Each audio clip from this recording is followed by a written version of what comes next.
Ahora, la plasmación del sistema socialista es bastante variada. Desde el punto de vista histórico se ha plasmado en diferentes tipos o clases.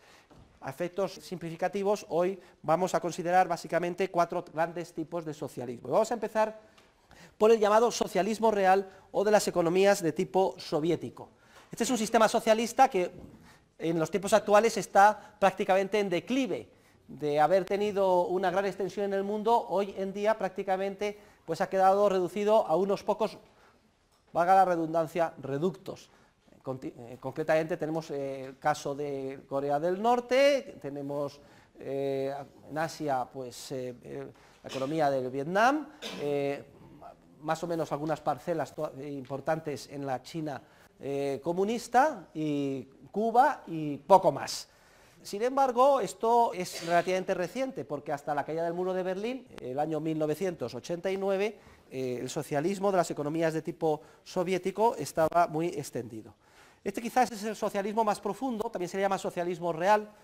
Se caracteriza porque la coacción sistemática se extiende a los más amplios ámbitos de la economía y además con un nivel de profundidad muy grande. En la medida en que caracteriza este socialismo lo que se denomina la propiedad pública de los medios de producción, es decir, todos los factores de producción, todos los bienes económicos de orden superior, que son aquellos que se utilizan en un proceso de acción para, recuerden, colaborando junto con otros factores complementarios y después de un proceso que conlleva tiempo, madurar en bienes y servicios de consumo. Todas las etapas intermedias previas son de titularidad pública, o expresado de otra manera, más real y más cruda. La coacción institucional se extiende a todos los procesos de producción. Está prohibido, por tanto, que exista ningún proceso empresarial privado. Todos los factores productivos, todas las industrias, la tierra, los bienes de capital, etcétera, son de titularidad pública. No existe, por tanto, bolsa de valores, donde se intercambien libremente títulos que representen una fracción de la propiedad. No. Es el socialismo real, es el socialismo más profundo. Se justifica, como siempre, para hacerlo atractivo, en base a los más elevados fines. Los motivos del socialismo de tipo real son siempre grandilocuentes, se defienden de manera apasionada. Por ejemplo, liberar a la humanidad de sus cadenas, conseguir una igualdad en los resultados, es el ideal por antonomasia de la justicia. Socialismo o muerte, es uno de los lemas que siempre que hay una manifestación en Cuba ponen con grandes letras, etcétera. Parece mentira, pero es una tragedia que millones y millones de personas han muerto como consecuencia de querer llevar a la práctica este ideal. Y muchos de ellos, además, de buena fe, pensando que lo que estaban haciendo era lo mejor. Y además esto se ha filtrado, incluso en otros ámbitos, por ejemplo en el ámbito religioso, ahora hablaremos de la teología de la liberación, etcétera. Tiene un interés grande efectuar un estudio detallado de las principales características de este sistema de socialismo real, de cómo funcionaba, de los problemas que tenía en la extinta Unión Soviética, pero desde luego actualmente se encuentra en una situación de franca decadencia.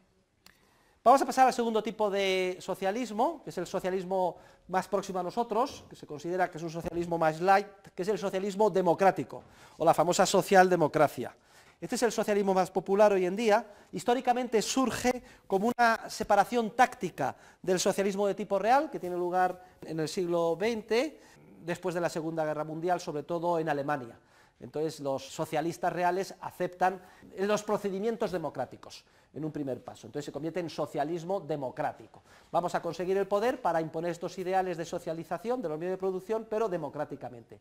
No por un procedimiento revolucionario, de tiro en la nuca, dictadura del proletariado, un golpe de Estado, como Lenin llevó a cabo, sino que vamos a aceptar los procedimientos democráticos. Y luego en un segundo paso se acepta que no haya la propiedad pública de los medios de producción de manera generalizada, sino que la intervención del Estado sea para establecer lo que se llama un estado del bienestar, o un sistema impositivo progresivo que redistribuya la renta. Todo ello dentro de un marco de profunda regulación de la economía. Y esa reforma, en la que se va de alguna forma suavizando el socialismo, digamos, marxista o soviético, y se hace democrático, y acepta que exista, digamos, un marco de mercado y propiedad privada de los medios de producción, pero en un entorno fuertemente intervenido, coaccionado por el gobierno, con un estado del bienestar, altos impuestos, etcétera, es lo que caracterizaría, pues, a la socialdemocracia. Ahora, lo importante, desde el punto de vista de la teoría económica, es que nos tengamos bien clara la siguiente idea, y es que el hecho de que existan o no elecciones democráticas no afecta en un ápice al problema básico teórico de ignorancia ineradicable en el que se encuentra todo órgano director encargado de ejercer la coacción institucional. O dicho de otra forma, en la medida en que la coacción institucional siga ejerciéndose por un gobierno socialdemócrata, se producirán todos los efectos de descoordinación, desajuste, caos, etcétera, que hemos estudiado juntos en las clases anteriores. Precisamente en las parcelas en las que incida la coacción institucional y en el grado en el que incida. Si hay una serie de parcelas en las que incide menos, hay más libertad, etcétera, ese sistema podrá prosperar en esa medida. Pero en todas las parcelas en las que intervenga de coacción institucional, redistribución de la renta, estado del bienestar, seguridad social monopolizada, etcétera, vamos a ver juntos todos los efectos de desajuste, descoordinación, violencia, caos y perjuicio que se produce.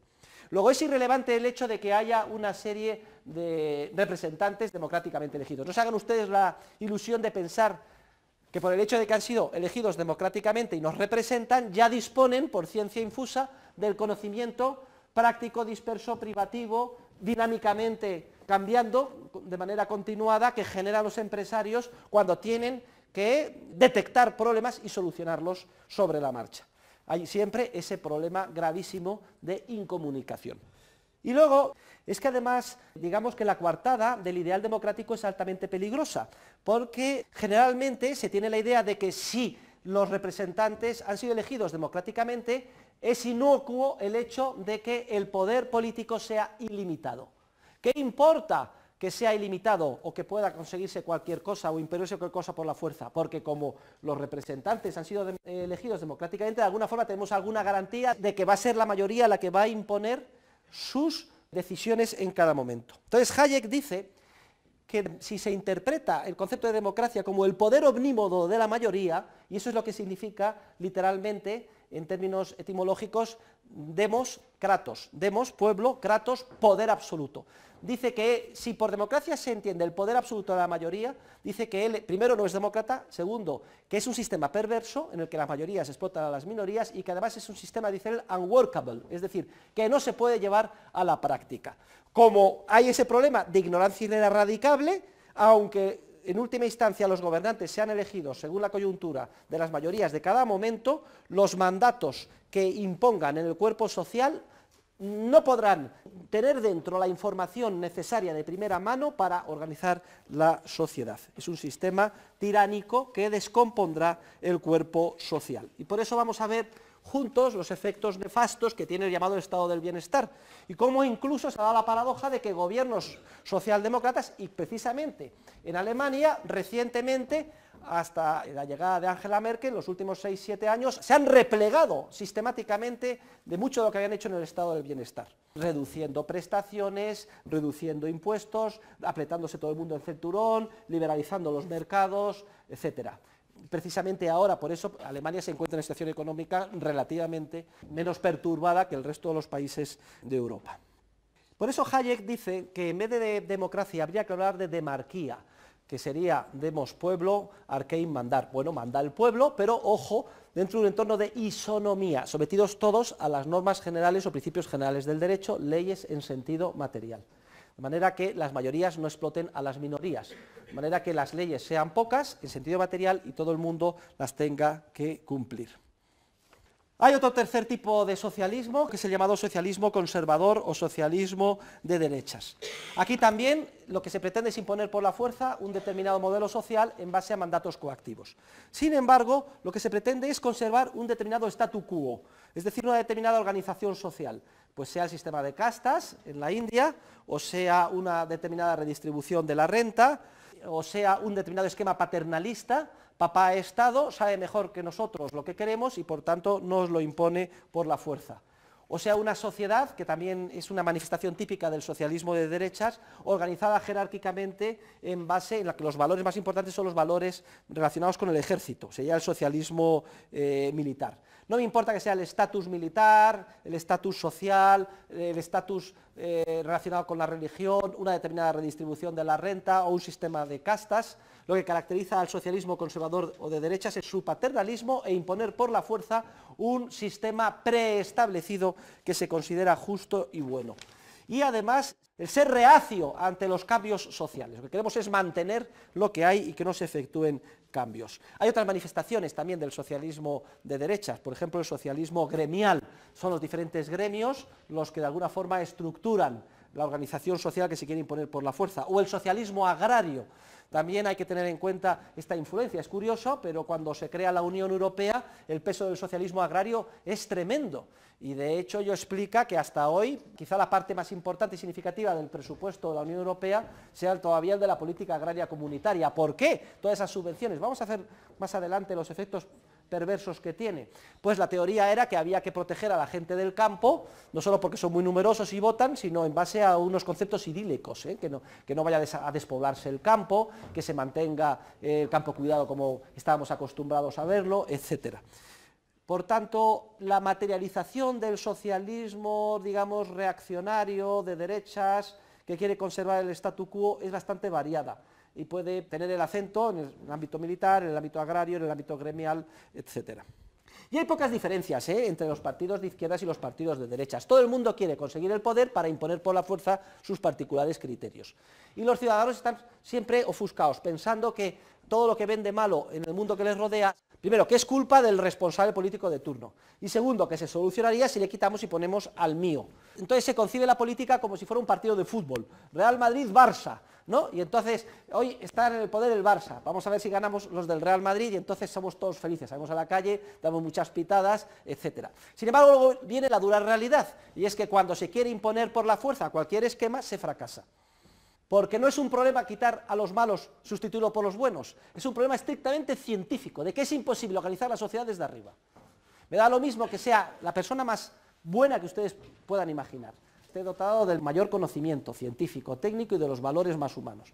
Le pone usted al frente de un gobierno para organizar el mundo de manera coactiva en base a esos criterios tan bondadosos y convierte usted el mundo en un infierno. Pero no porque sean malos los que están al frente, sino porque es imposible organizar un proceso de cooperación social constituido por miles de millones de seres humanos, como ustedes y como yo, dotados cada uno de ellos de una innata capacidad empresarial. En cuarto lugar, mencionamos el socialismo cientista, la ingeniería social. Este es un socialismo especialmente perverso, el socialismo que patrocinan o respaldan los intelectuales, todos aquellos que en general piensan que son más listos que el resto de sus congéneres, porque han estudiado más años, porque saben más, porque tienen una cultura mayor, porque son más refinados, se consideran superiores y por tanto, con una arrogancia espectacular, se consideran por tanto legitimados para diseñar las vidas del resto de los ciudadanos de a pie. Este socialismo cientista es enormemente peligroso, porque en última instancia, como explica Hayek en su obra titulada precisamente por eso, la fatal arrogancia, los errores del socialismo, el pecado más grave de un ser humano en general y de un científico en particular es el pecado de orgullo, de arrogancia intelectual, de pensar que somos tan listos que podemos hacer lo que queramos en el cuerpo social. Y esta tentación es especialmente grave en relación con los intelectuales, en relación con mis colegas, en relación con los que estudiamos, en relación con los que dedicamos nuestra vida al análisis, a la investigación y a la ciencia. De tal forma que, aunque sea triste decirlo, tenemos que ponernos siempre en guardia frente a los científicos. Es muy fácil encontrarse detrás de un científico que aparece muchas veces de manera benevolente, una persona que ha hecho grandes contribuciones a la humanidad, etc., encontrarse detrás de él siempre a un dictador. Y esto es algo que históricamente en la historia del pensamiento pueden ustedes constatar continuamente. Ya desde la antigua Grecia, de los primeros filósofos. Vean ustedes el caso de Platón. El ideal para él es Esparta, la sociedad militarista, organizada desde arriba, cómo desdeña a los empresarios, a los artesanos, a los comerciantes.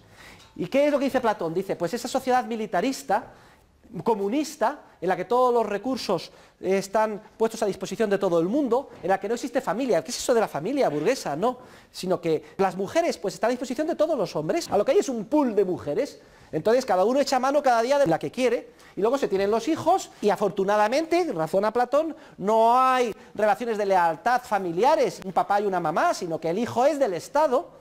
Por cierto, aquel que nace crippled o que no es una persona que se pueda concebir que va a servir para el ejército fuerte, etcétera, se le despeña por determinada roca y se le mata y así no tenemos que alimentar esa boca. Y eso está perfecta y racionalmente organizado por el rey filósofo, es decir, el más inteligente, el más listo, el científico. ¿Que quién es? Precisamente Platón dice, yo soy yo, claro, yo soy el que diseño la sociedad ideal y la impongo por la fuerza.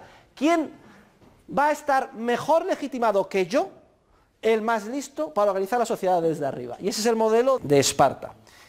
Y no les extrañe a ustedes, por ejemplo, ¿quién vio la película Los 300 se llamaba? Era una especie de película con dibujos animados, ¿se acuerdan? Bueno, pues fíjense cómo se envía la idea subliminal. ¿Ahí quiénes son los buenos? ¿Quiénes son los que salvan a Grecia? Joder, los 300 tíos de espartanos. ¿Cómo van todos? Los pintan musculosos. Y cuando van camino de las Termópilas, ¿no? el desfiladero, se encuentran con los de Atenas. ¿Cómo pintan la película los de Atenas? Pues unos tontolabas, aparecen allí. ¿Pero tú qué eres? No, yo soy zapatero.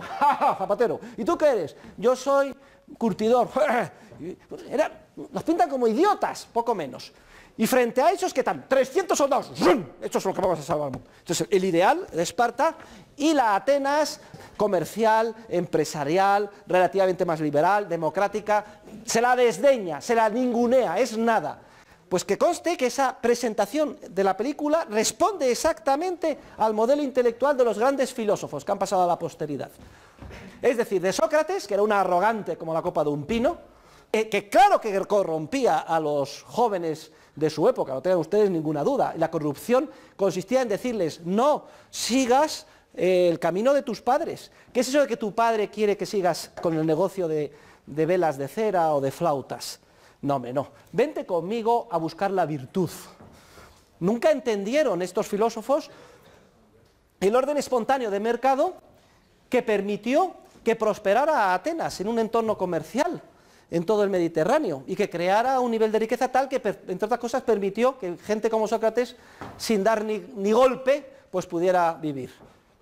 Y uno de los principales discípulos de Sócrates es Platón, menudo pájaro, léanse ustedes sus aportaciones. Y Aristóteles, que está un poco entre dos aguas, tampoco es trigo limpio, porque Aristóteles, para empezar, ¿qué fue?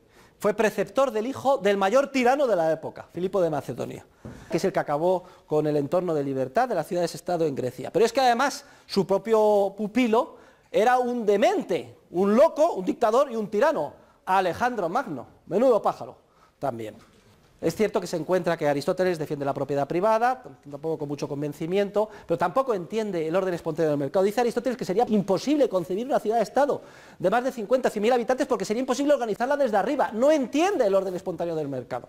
Estos primeros filósofos, muchos de ellos genios en el ámbito de la epistemología, etcétera, no entendieron ni siquiera los rudimentos del orden espontáneo del mercado, que los entendieron sus oponentes, mucho más los tan denostados sofistas, entendieron mucho mejor ese orden espontáneo, o algunos otros filósofos como Genofonte, etcétera, pero no ellos. El caso es que esta arrogancia cientificista que alimenta el socialismo de la ingeniería social es tan antigua como el desarrollo del pensamiento humano. Y se plasma en los tiempos modernos en lo que se llama el racionalismo cartesiano o el racionalismo constructivista. Es pensar que la razón del ser humano lo puede todo. Quizá la ilustración más clara sea la Revolución Francesa. Se destruyen las imágenes en las iglesias y se sustituyen por la diosa razón. Se deifica la razón del ser humano. Se pone tal confianza en la razón del ser humano que pensamos que por vía científica pueden solucionarse todos los problemas. Que gracias a la técnica, a la ingeniería, a los avances de las ciencias de la naturaleza, plasmando esa forma de enfrentarnos al mundo al ámbito social, podemos desarrollar una ingeniería social que, aplicando una serie de recetas, permitiría organizar la sociedad de una manera más justa, de una manera eficiente. ¿Cuál es el gravísimo error del ingeniero social? Pues simplemente el de suponer que la información práctica y dispersa que generan continuamente los seres humanos conforme actúan, podría llegar primero a crearse en un entorno de coacción y luego transmitirse a esa máquina, ese superordenador o ese comité de expertos, etcétera, que la digerirían y serían capaces de organizar la sociedad una vez analizada esa información, estructurada, etcétera, de una manera científica, de una forma mucho más eficiente y conseguir todo lo que se propusieran. Pues bien, el socialismo cientificista es especialmente peligroso. Primero, por esa tentación en la que caen los científicos que nos pensamos más listos que los demás. Segundo, porque nos consideramos legitimados para imponer a los demás lo que consideramos que es correcto. Y entonces nos dicen, usted debe fumar o no debe de fumar, y le impongo por la fuerza qué es lo que tiene que hacer. Y si debe de tomar drogas, y si debe de beber alcohol, y a qué horas. Porque usted no haga esto porque no le conviene. Nada más tienen que encender el telediario y escuchar cualquier telediario, siempre hay el mismo esquema. Hay tal problema que se detecta por culpa de que la gente es tonta, pero no se preocupen porque hay esta agencia, este comité o este ministerio y nosotros con los impuestos ya hacemos, decimos, formamos, enseñamos y si aún así no se obtienen resultados, imponemos por la fuerza. Es un racionalismo erróneo, este racionalismo que endiosa la razón. Es un racionalismo, además, que alimenta todos los otros tipos de socialismo. Es curioso, detrás de cualquier dictador, sea Hitler, sea Stalin, cualquiera que ustedes se puedan imaginar, siempre ha habido una corte de científicos, de intelectuales, justificando lo que hacían y haciéndoles la pelota. Siempre han encontrado la justificación científica y de ingeniería social para las atrocidades que llevaban a cabo. Pero es que incluso además científicos absolutamente consolidados o que han hecho un bien enorme a la humanidad, por ejemplo Einstein, ¿de acuerdo? Si cogen ustedes sus afirmaciones sobre cuestiones económicas o políticas, es que es realmente penoso lo que decía, porque no sabía nada de economía. Podía saber muchísimo de física cuántica, matemáticas o teoría de la relatividad, pero de cómo funciona el cuerpo social, de lo que es el orden espontáneo del mercado, absolutamente nada. Tiene en la página 145 las 5 razones por las cuales yerra el ingeniero social. Es importante, analícelas despacio, no las voy a mencionar aquí y por favor cuando les pregunte este epígrafe no dejen de contestarlas. Y luego hay un cajón desastre, porque si no se haría eterno el tema, con otros tipos de socialismo que han surgido en la realidad. Por ejemplo, hablamos del socialismo cristiano solidario. Bueno, pues hay muchas personas de buena fe o que tienen fe religiosa en cualquiera de las denominaciones cristianas y entonces lo que pretenden es el ideal de redención del género humano y de vida eterna, pues adelantarlo también a la tierra. ¿Por qué no lo vamos a hacer así? E imponer por la fuerza, que es la característica esencial del socialismo, esos ideales, esos objetivos. Entonces leemos en el Evangelio que los primeros cristianos vivían en un régimen comunista, ponían todo en común y lo repartían según sus necesidades. Es cierto, pero lo hacían voluntariamente, no porque lo impusieran nadie desde arriba por la fuerza. Entonces, voluntariamente, si alguien decide organizar una comuna y consigue que voluntariamente en ese régimen de vida se apunte gente, no hay ningún problema. Eso sería economía de mercado. El problema está cuando eso se quiere imponer por la fuerza. Y entonces decimos, entonces está justificada, vamos a hacer una teología de la liberación. ¿Pero qué significa la liberación? Significa que vamos a justificar una guerra de guerrillas. Esto ya son ametralladoras, guerrilleros, terroristas, para imponer por la fuerza. Entonces hay una guerra civil en El Salvador, etcétera, para imponer por la fuerza el ideal. Y hay unos que son los buenos y otros que son los malos. Y yo estoy con mi fusil para matar al terrateniente, para quedarme con su tierra, porque es injusto lo que ha hecho. Oiga, pues eso vamos a analizar los derechos de propiedad, a ver si son o no legítimos, y de una manera, digamos, objetiva, civilizada, utilizando tribunales de justicia, ya se verá cuál es. Pero no una revolución que estaría justificada, y el mayor de las atrocidades que para concebir, en el nombre a lo mejor de Jesucristo, utilizando la violencia física. La coacción sistemática. Este es lo que alimentaría el socialismo cristiano solidario. También está el socialismo sindicalista. Se quiere imponer por la fuerza un sistema en el que las empresas sean propiedad de los trabajadores que las trabajan. Este socialismo es especialmente perverso y caótico, porque claro, si a uno le toca trabajar en una empresa muy rica con mucho capital, pues tendrá una parte muy grande en la distribución. Si otro está trabajando en una vaquería con 4 vacas, le tocará muy poco. Y entonces, ¿por qué unos más y por qué otros menos? Y cuando se produce esta especie de sindicalización, enseguida se establecen barreras. ya aquí en mi cooperativa no puede entrar más gente, porque si entra más gente yo toco a menos. Se intentó el socialismo sindicalista en la extinta Yugoslavia comunista y fue un fracasazo. Incluso los pocos vínculos de coordinación que quedaban vía mandato en la Rusia soviética desaparecieron y el caos fue indescriptible. Vamos ahora a terminar este tema haciendo un comentario sobre el proceso de evolución del concepto de socialismo. Tradicionalmente por socialismo se entendía lo que he definido yo por socialismo real, es decir, un sistema basado en la propiedad pública de los medios de producción. Y de hecho, esa es la definición de socialismo que utiliza Mises en su obra ya clásica, Crítica del socialismo, que se publica en el año 1922, la primera edición y 10 años después la segunda. ¿Y es que estaba Mises equivocado? No, es que en ese primer tercio del siglo XX, cuando se hablaba de socialismo, se entendía siempre socialismo real de origen marxista, o soviético, de los soviets. Bien, sin embargo, esta definición, sistema basado en la propiedad pública de los medios de producción, es una definición sibilina, no dice basado en el tiro en la nuca, la coacción, pero eso es lo que significa la propiedad pública de los medios de producción, significa que está prohibida la propiedad privada y por tanto el intercambio voluntario y el libre ejercicio de la función empresarial. Todo está organizado desde arriba en base a mandatos coactivos, es decir, toda la economía, como decía Lenin, organizada como si fuera el Ministerio de Correos e impuesta por la fuerza de la policía. Esa definición, propiedad pública de los medios de producción, es una definición que desde el punto de vista científico enseguida se manifestó ser muy poco satisfactoria. Primero, porque es una definición estática. Habrá socialismo si existe o no propiedad pública de los medios de producción. Segundo, porque para definir si hay o no socialismo es necesario con carácter previo entender lo que es la categoría jurídica de lo que es la propiedad privada o la propiedad pública y la categoría económica de lo que son los medios de producción. Es preciso, por tanto, abrir la ventana para que entre el oxígeno de la concepción subjetivista y dinámica del mercado.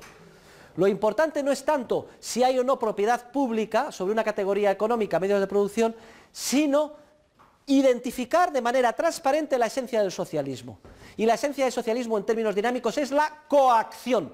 La coacción es una acción humana que consiste en violentar a los demás para que hagan no lo que ellos quieran, sino lo que quiero yo.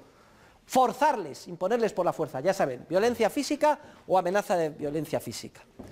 Y así, hacia los años 80 del siglo pasado, se produce un avance muy importante en la definición y en la concepción del socialismo, básicamente de la mano de Hans Hermann Hoppe. Entonces Hoppe escribe un libro titulado Teoría del socialismo y del capitalismo, que supone un avance, como digo, significativo en la concepción del socialismo, porque ya define el socialismo no en función de si existe o no propiedad pública de los medios de producción, sino que se fija en la coacción.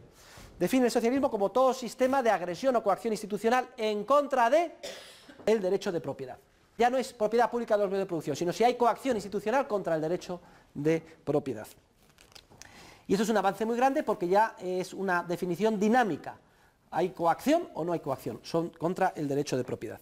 Sin embargo, aun siendo un avance importante esta definición, a mí no me pareció del todo perfecta y veía que seguía faltando algo.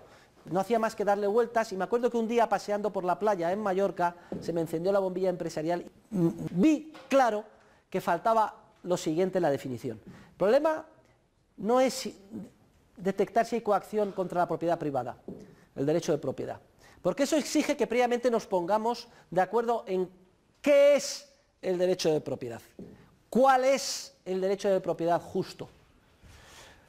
Previamente a una institución jurídica está el proceso espontáneo de interacciones humanas. Entonces, ¿qué es lo que se coacciona en última instancia? La coacción o la violencia es contra la acción humana de los otros seres humanos, que básicamente se plasma en su capacidad de creatividad y coordinación empresarial. Es el ejercicio de la empresarialidad, del in emprehendo prehendi prehensum, que significa descubrir, ver, darse cuenta de las oportunidades que surgen en el entorno y actuar en consecuencia para aprovecharse de las mismas, que de alguna forma plasma la esencia más típica de lo que es el ser humano, la naturaleza más esencial de lo que es el hombre, lo que por naturaleza mejor nos caracteriza, nuestra capacidad de actuar empresarialmente. Por tanto, debemos de fijarnos si hay un sistema organizado de forma institucional para coaccionar nuestra acción humana o si no lo hay. Y entonces de alguna forma doy el último paso y completo, a partir de la primera edición de mi libro, del que tienen ustedes, que se publica en el año 92, el socialismo, definiéndolo de una manera generalizada como todo sistema de agresión institucional en contra del libre ejercicio de la función empresarial. Es cierto que la interacción humana empresarial a través del orden espontáneo se plasma en una serie de comportamientos pautados de los que surge el derecho y en concreto el derecho de propiedad, sin duda alguna. Pero la acción humana de tipo empresarial es previa al derecho y la coacción es previa, en ese sentido puede serlo, a su plasmación jurídica. Y por eso llego a la definición que es la que hemos utilizado en clase. El socialismo lo debemos de entender como todo sistema de agresión institucional contra lo que sería el origen del proceso evolutivo que se plasma en forma de derecho de propiedad, que es la acción humana o la función empresarial.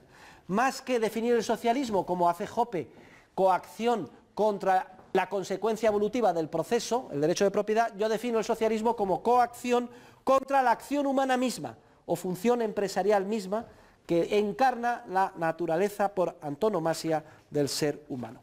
Y esta definición es la más dinámica, es la operativamente más eficaz porque es la más general, es una definición general y por tanto muy potente. Y tiene una serie de ventajas, y es que permite dar un tratamiento unitario al socialismo general, omnicomprensivo, real, o al socialismo a medio camino de la socialdemocracia, o al que se llama piecemeal social engineering, es decir, la ingeniería social por trocitos o por piezas o por prueba y error, y al intervencionismo. Cualquier medida coactiva, en la medida en que incida en el cuerpo social, no importa que sea parcial en una parcela concreta, o que sea más o menos profunda, o que sea más general o completamente general, producirá en el ámbito en el que incida y precisamente en la medida en que sea efectiva todos los efectos típicos del socialismo que hemos estudiado juntos en las clases anteriores. Y así solucionamos un problema de Mises, y es que para Mises el socialismo es una cosa y el intervencionismo es otra, y los estudia de forma separada, mientras que nosotros, con nuestra definición generalizada de socialismo, podemos dar un tratamiento unitario a todos los tipos de intervención, estatal o sistemática, sobre el cuerpo social. Esa es la gran ventaja desde el punto de vista científico y operativo de la definición de socialismo que proponemos. Y terminamos este tema con dos epígrafes. Uno es el relativo a la inanidad de los conceptos idílicos de socialismo. Y es que desde la caída del muro de Berlín no les escapa a ustedes la realidad de que los socialistas pues, han perdido su bandera y están totalmente despistados. El ideal que tenían ellos lo veían plasmado en las economías de tipo soviético. Prácticamente la mitad de la población del mundo estaba subyugada, había lo que se llamaba la Guerra Fría, los dos sistemas, la economía de mercado frente al sistema socialista. Es cierto que la economía de mercado dejaba mucho que desear, estaba muy intervenida, etcétera, pero era clara la diferencia. Cuando se desmorona el muro de Berlín y desaparece el socialismo, ya pierden su referente. Los socialistas, los progresistas, los que quieren. Entonces, ahora hay que buscar otra bandera para, de alguna forma, justificar el intervencionismo del Estado. Para, de alguna forma, poder yo seguir definiéndome como socialista. Y entonces surgen todo tipo de definiciones y de conceptualizaciones idílicas de socialismo. Pasa a definirse el socialismo de una forma vaga. Por ejemplo, el socialismo es la armonía social, la unión armoniosa del hombre con la naturaleza, o se entiende por socialismo la maximización del bienestar social, o socialismo es buenismo, o sea, lo bueno es el socialismo, ¿no? La igualdad, lo bueno, bien. Pero vamos a ver, al margen de todo esto, eso que usted defiende, ¿en qué se plasma? ¿En qué medidas concretas? ¿Y pretende o cree que por ser eso tan bueno está justificado que se pueda imponer por la fuerza desde arriba a todos? ¿Sí o no? Aclare eso, si hay coacción o si no hay coacción. Primero, aclárese usted su confusión mental de lo que pretende. Y segundo, ¿quiere imponerlo por la fuerza? De esta forma lograremos desenmascarar en cada caso cuando estamos ante un caso de confusión mental o ante un caso de simple y burdo oportunismo o lo que suele ser más habitual, un procedimiento para enmascarar con un maquillaje atractivo la agresión institucional que se quiere seguir ejerciendo. ¿Y la bandera antes qué era? Pues conseguir el socialismo real. ¿Ahora la bandera qué es? Pues el calentamiento global, eso justifica todo. Justifica impuestos, prohibir que usted consuma, que no comamos vacas. Una nueva bandera para imponer por la fuerza, porque si no se impone por la fuerza y es todo voluntario, no hay problema de socialismo. Lo que caracteriza al socialismo es la coacción. Siempre busquen ustedes si al final es coacción o no, que se quiere imponer por la fuerza del Estado. Y la conclusión del tema es, ¿podrá rehabilitarse algún día el término socialismo? Porque si van ustedes a los países del este de Europa y hablan de socialismo, es que es el término que está más destruido, más corrompido, que tiene un sentido más peyorativo. Nadie quiere ni oír hablar del socialismo. Se les ha estado vendiendo el ideal socialista durante generaciones y no saben ustedes lo que han sufrido. En Occidente, como no hemos sufrido tanto, nos dejamos manipular más. Pero ¿algún día se podrá rehabilitar el término socialismo? De manera que quepa definirse como socialista una persona honesta, una persona que entienda cómo es el proceso espontáneo, como aquello que impulsa la sociedad, la civilización, la armonía. ¿Cuál es ese sistema? Pues está claro que el capitalismo, que la economía de mercado, que el orden espontáneo de cooperación social. Solo si se llega a producir este cambio semántico y el día de mañana se empieza a entender por socialismo un orden basado en la propiedad privada de los medios de producción, el intercambio voluntario, el orden espontáneo del mercado, etc. Es decir, si se entiende por socialismo lo que incluso hoy en día se considera que es lo contrario del socialismo, podrá rehabilitarse el término.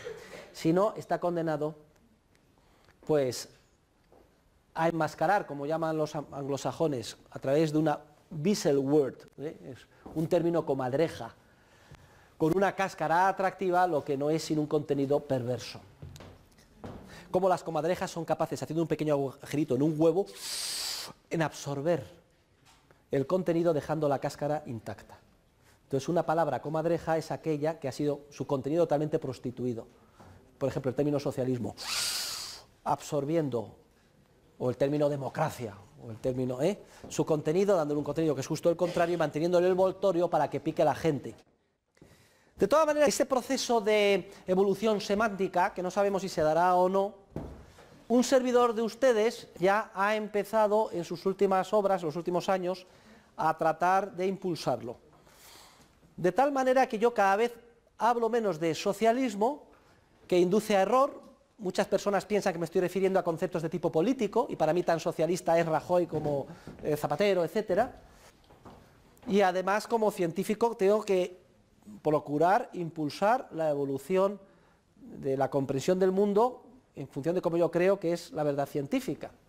Entonces, cada vez hablo menos de socialismo y estoy empezando a hablar cada vez más de estatismo.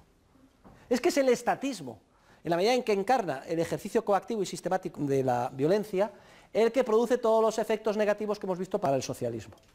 Veremos si soy capaz, o si la evolución de los acontecimientos futuros va en esta misma línea, y en estas mismas clases, dentro de 10, 15 años, todo el análisis lo hago en relación con el estatismo.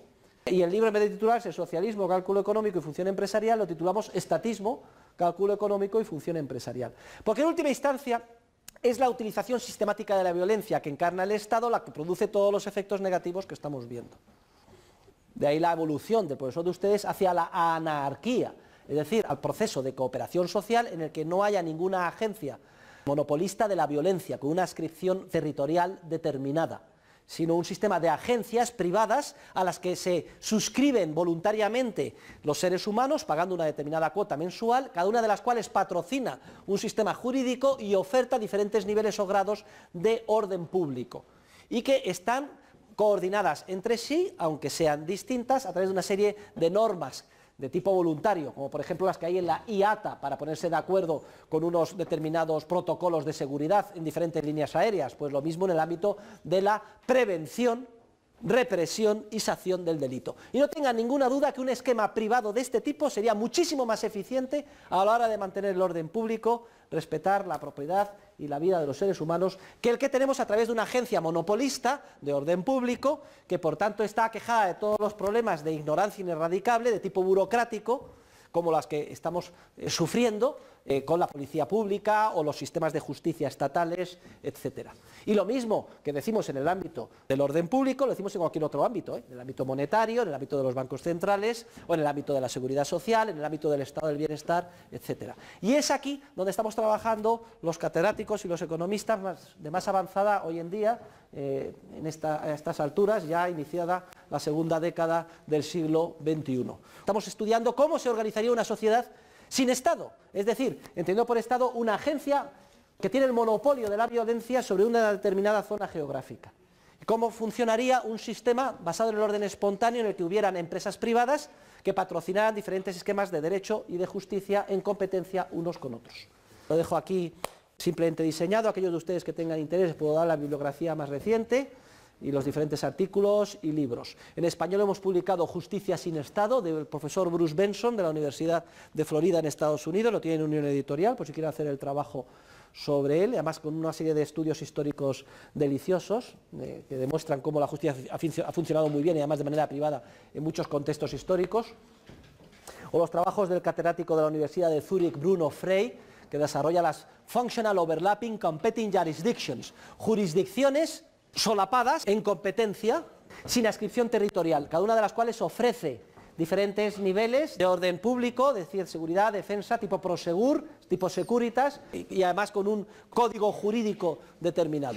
En unas el aborto es delito, en otras el aborto no es delito, cada uno paga a la que considera, tampoco hay obligación de estar adscrito a ninguna, y luego se está estudiando y analizando qué pasa cuando uno roba el televisor al de otra agencia, qué pasa con los mafiosos, todo eso se está analizando. Y desde luego habría muchísimo menos mafiosos que hoy en día, porque el Estado es muy ineficiente por falta de información. Y de hecho, después de 30 años, ¿usted cree que en un proceso de mercado privado duraría una mafia durante 30 o 40 años? Vamos, es que eso es el colmo de la ineficiencia.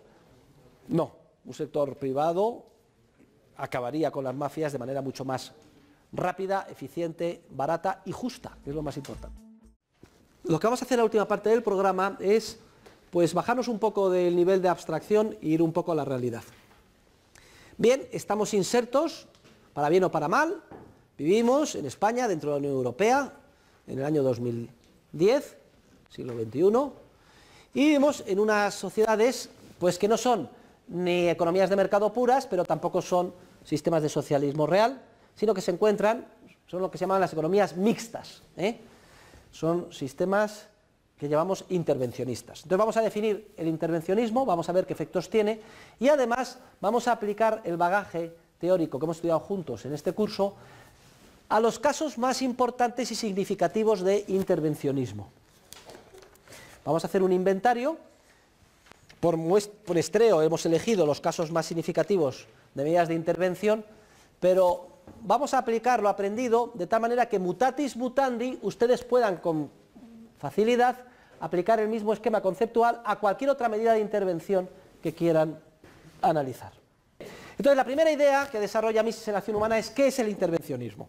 Ya saben ustedes que él ponía el acento en la diferencia entre intervencionismo y socialismo y que desde el punto de vista mío, como acabo de explicar, no son sino dos manifestaciones del mismo tipo, si bien con diferentes grados de incidencia y de profundidad sobre el cuerpo social. Bueno, para Mises el intervencionismo se caracteriza porque existe mercado, o sea, hay un marco relativamente importante en el que son posibles los intercambios voluntarios, hay empresarios, podemos ejercer hasta cierto punto la función empresarial con un grado de libertad variable en esos ámbitos, existe propiedad privada, podemos ser propietarios pues de nuestro piso, de nuestro coche, tenemos un ámbito relativamente importante de propiedad privada. Pero sin embargo, a la vez y simultáneamente, el Estado, en vez de limitarse a definir adecuadamente los derechos de propiedad y a protegerlos, el Estado asume una serie de funciones muchísimo mayores y además con un grado de profundidad y de extensión enorme. El Estado interviene prácticamente en todos los aspectos de la vida mercantil. Ustedes están insertos en un grado de dirección y administración de empresas. Y ya verán cuando salgan a trabajar y se incorporen en sus empresas, qué parte tan importante del tiempo lo van a dedicar, en vez de a tratar de producir los bienes y servicios que quieren sus clientes de la manera más eficiente y más barata posible, qué enormidad de tiempo dedican a tratar de cumplimentar disposiciones, regulaciones, órdenes, mandatos administrativos, gestiones de tipo burocrático o a tratar de alguna forma de buscarles las vueltas para que les afecten lo menos posible. Porque el Estado interviene, repito, muchísimo en la actividad mercantil, muchísimas parcelas, mediante mandatos, mediante prohibiciones. El Estado nos expropia la mitad de nuestra renta, es decir, trabajamos para el Estado prácticamente hasta junio, y se produce un proceso que luego se plasma en una serie de bienes y servicios que proporciona malamente el Estado y en el camino se quedan de manera muy ineficiente, desaparecen, se filtran, se corrompen muchísimos recursos. Es decir, que aunque hay un entorno de libertad, estamos como ahogados, porque la mitad del tiempo lo dedicamos forzados en contra de nuestra voluntad a hacer lo que no queremos, a pagar a otro, y además dentro de la mitad del tiempo en que podemos actuar empresarialmente con libertad, estamos rodeados de todo tipo de coacciones de tipo administrativo y burocrático. ¿Por qué el Estado interviene de esta manera? Bueno, pues está claro, lo vamos a ver en una de las clases cuando estudiemos la escuela de la elección pública. No es que seamos masoquistas o idiotas, siempre se nos vende que es necesario y los impuestos es muy bueno y que gracias a los impuestos hay carreteras. Y todo el mundo dice, bueno, pues si no hubiera carreteras, pues no podría ir de un sitio a otro, obviamente tengo que pagar impuestos, ¿no? Y que gracias a los impuestos hay educación superior. Hombre, pues yo soy estudiante universitario y los impuestos son muy buenos porque puedo ir a la Universidad Rey Juan Carlos. Y gracias a los impuestos tenemos seguridad social. Si me pongo enfermo voy y me curan. Y gracias a los impuestos hay pensiones. Hombre, claro, cuando me jubile. Fíjense ustedes cómo, igual que veíamos en el socialismo, se viste, término comadreja, de cosas muy buenas, entonces para que la gente acepte. Entonces identifica la existencia del Estado con una serie de bienes que son esenciales. Gracias a los impuestos hay orden público. Hombre, es que si no hubiera impuestos no tendríamos policía y entonces me robaría, me asesinaría, no tendríamos justicia. Esto sería el caos, esto sería la ley de la selva. Entonces la gente con eso acepta el sistema. Lo que vamos a ver más adelante es cómo todo esto es un montaje. Porque lo que sucedería es que tendríamos unas carreteras mucho mejores, más seguras, menos polucionantes, una seguridad social mucho más barata, más pensiones, una sanidad muchísimo más avanzada, con un mejor, si no fueran monopolistas, si no fueran públicas, si no estuvieran financiadas de esta manera. Y este es el tema en el que como científicos tenemos que aportar nuestro conocimiento. Y lo vamos a ir viendo en cada uno de los tipos de medidas de intervención más significativos que surgen. Y la conclusión a la que vamos a llegar nos va a servir como hilo conductor para lo que vamos a ver juntos en esta última parte del curso. Vamos a ver en todos los ámbitos la siguiente conclusión. Y es que las medidas intervencionistas invariablemente producen resultados perjudiciales, resultados negativos, pero ¿valorados desde el punto de vista de quién? Pues precisamente valorados desde el punto de vista de aquel que interviene, de aquel que patrocina la medida de intervención. Esto es lo importante desde el punto de vista científico. Es decir, vamos a demostrar en cada caso de intervención que se producen unos efectos que son justo los contrarios de los que el que quiere la intervención, de los que quiere lograr el que pretende y el que apoya la intervención. Vamos a ver, por ejemplo, que salario mínimo. Yo estoy a favor de los trabajadores y quiero que tengan un salario más alto y entonces patrocino un salario mínimo. Vamos a demostrar que el salario mínimo perjudica a aquellos a los que quiere favorecer. Es decir, que genera paro, desempleo y pobreza. Precisamente a aquellos a los que se quiere favorecer. Y vamos a ver lo mismo en relación con la seguridad social. Luego, fíjense qué importante es la aportación o la contribución de la ciencia económica. Que vamos a demostrar en términos científicos que cada medida de intervención produce unos efectos que son justo los contrarios de los que pretendía lograr aquel que patrocina o defiende la medida intervencionista. Es decir, unos efectos perjudiciales o negativos, pero no desde mi punto de vista, que no tendría ningún valor, sería simplemente un juicio de valor subjetivo, desde el punto de vista de aquel que de buena fe defiende la medida de intervención. Y esto sí que es una contribución importante que hace la economía al género humano.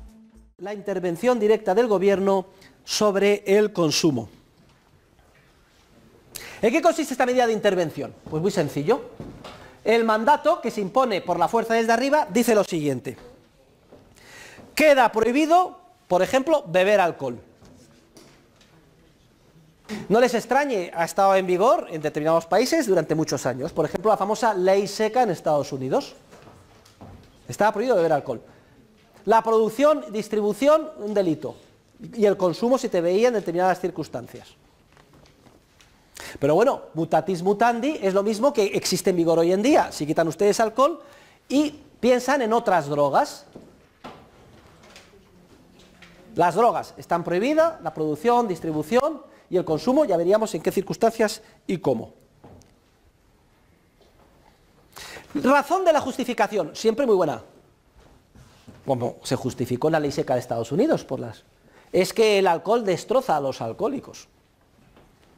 Es que cuántas familias están en una situación trágica por culpa del alcoholismo.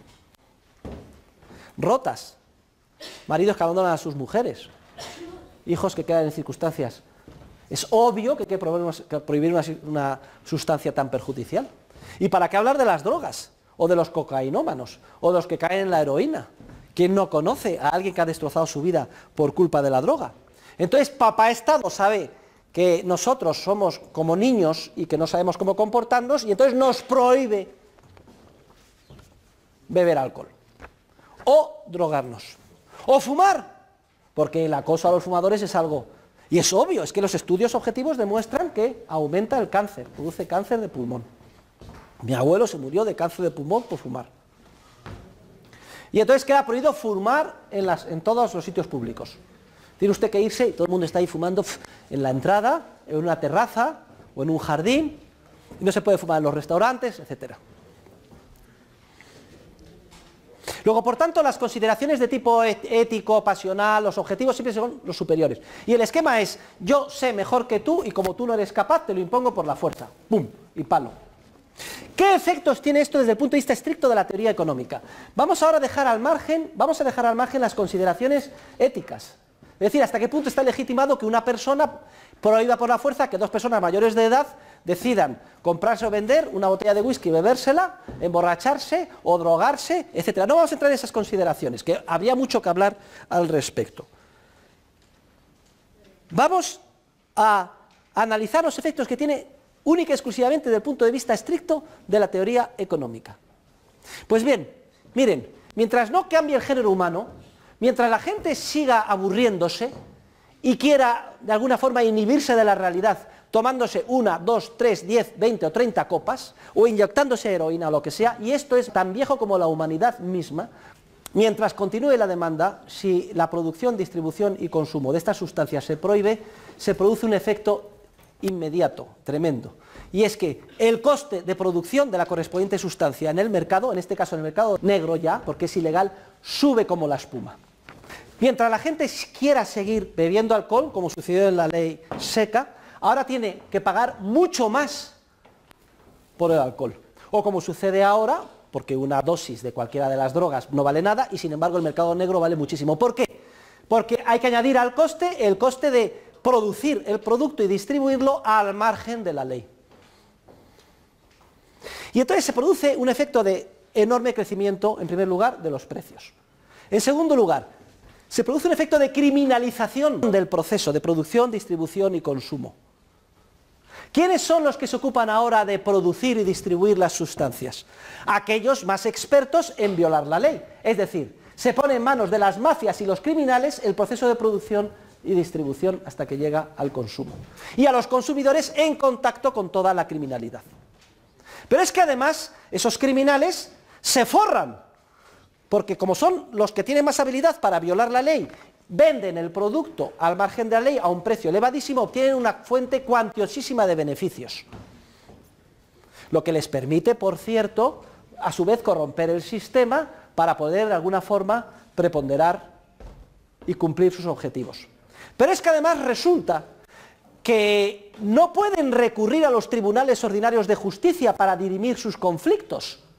Oiga, mire, yo pongo una demanda a mi competidor mafioso porque teníamos un acuerdo de distribuirnos el barrio de Salamanca y no lo ha cumplido. Entonces, por favor, ruego, señor juez, que me indemnice, porque yo soy el que distribuyó la cocaína en la mitad del barrio de Salamanca y este tío me está cogiendo. Venga, por favor. No lo pueden hacer. Entonces, si no lo pueden hacer, ¿a qué recurren? Pues muy sencillo, al tiro y a la violencia. Y luego, aquellas personas que no son capaces de comportarse adecuadamente con la droga, y este es otro de los efectos más graves que tiene la prohibición. Miren, cuando hay una sustancia, y las drogas son sustancias efectivamente peligrosas, y no me estoy refiriendo solo a las drogas tipo cocaína, heroína, etcétera, que son muy peligrosas. También el alcohol es una sustancia peligrosa. Y el tabaco es una sustancia peligrosa. Sin embargo, en un orden espontáneo, aprendemos evolutivamente por prueba y error a cómo debemos de comportarnos en relación con las drogas.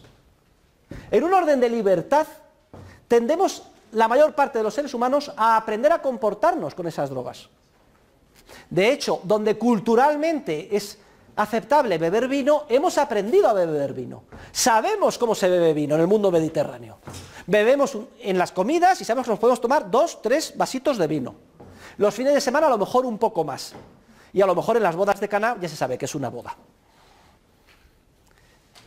Y no es nada raro, y lo tenemos internalizado. Cuando yo explicaba esta clase en Estados Unidos, en el mundo anglosajón es muy distinto, si van ustedes al norte de Europa también. Cuando se habla de alcohol es como si yo ahora les estuviera diciendo esto en relación con la cocaína. Miren ustedes, si se trata de esnifar cocaína, todo el mundo empezaría, joder, jaja, risas, otra se pone roja, ¿qué dice el profesor? Bien, pues esos comentarios que se producirían aquí si yo hablara de la cocaína, es lo que se producía con mis alumnos en Estados Unidos cuando yo hablaba del alcohol. Porque en Estados Unidos, en muchas zonas y por tradición anglosajona, está prohibido beber alcohol. Lo tienen regulado, solo en determinados sitios y en determinadas horas. No han aprendido a comportarse con las sustancias. ¿Saben ustedes lo que es beber en esas zonas, en esos lugares de Estados Unidos, para la gente joven? Beber es coger una botella, bebérsela, cloc, cloc, cloc, cloc de whisky, otro, y caer al suelo vomitando y borracho y con coma etílico. Eso es beber. No han aprendido. De la misma manera que tampoco nosotros hemos aprendido, porque se nos prohíbe la posibilidad de experimentar empresarialmente, a mascar hojas de cocaína, o a esnifar hasta donde podemos sí o hasta donde podemos no.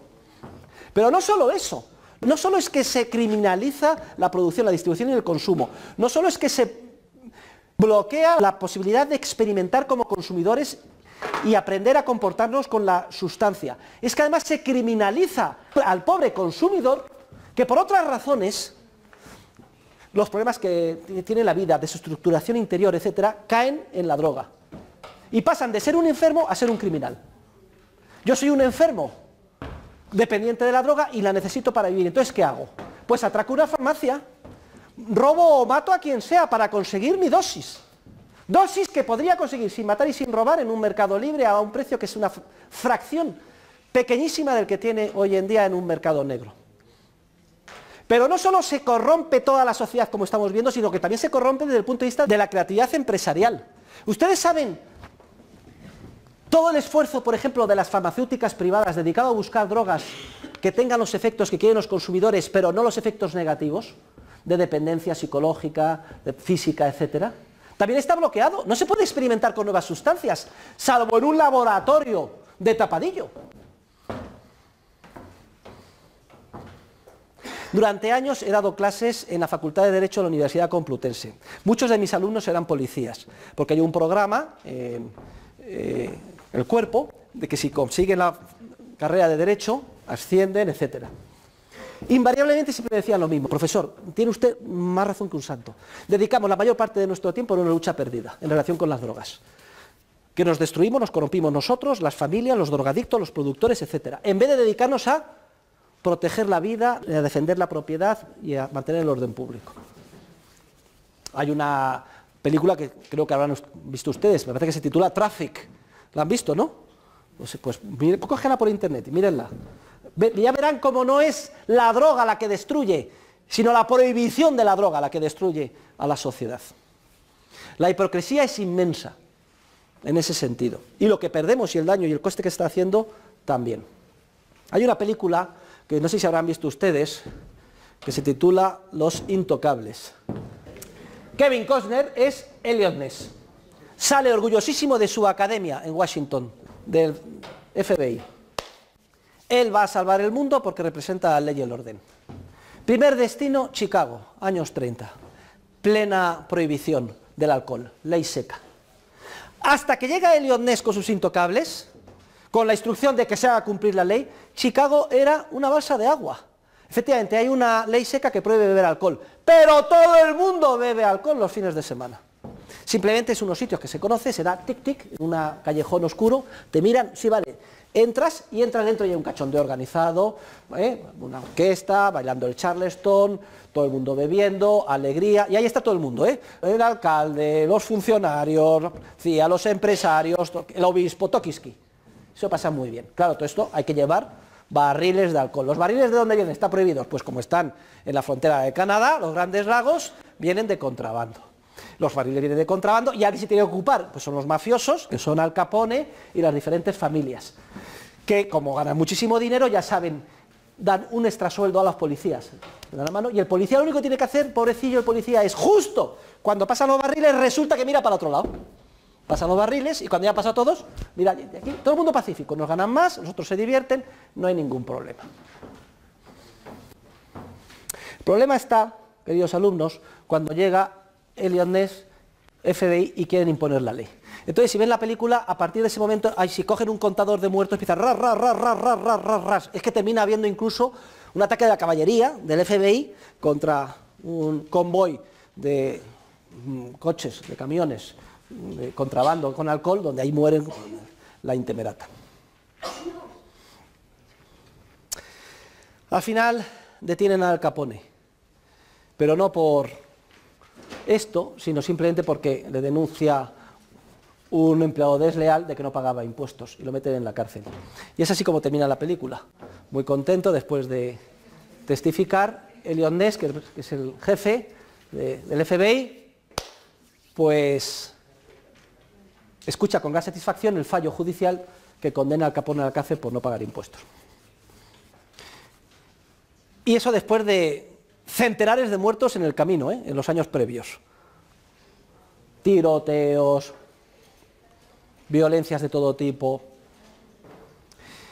Bueno, pues cuando deja el palacio judicial, el señor Ness, y esto lo pone muy bien en la película, está fumando un pitillo, todavía no ha llegado la prohibición de fumar, y entonces viene un niño y dice, últimas noticias, esos niños que venden por un centavo los periódicos, últimas noticias, compra el periódico y viene con grandes titulares, la ley seca ha sido abolida.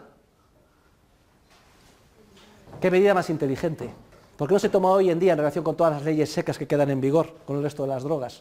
Sería maravilloso. Y entonces el niño le pregunta, señor Ness, miren las noticias, la ley seca ha sido abolida, ¿y usted qué va a hacer ahora?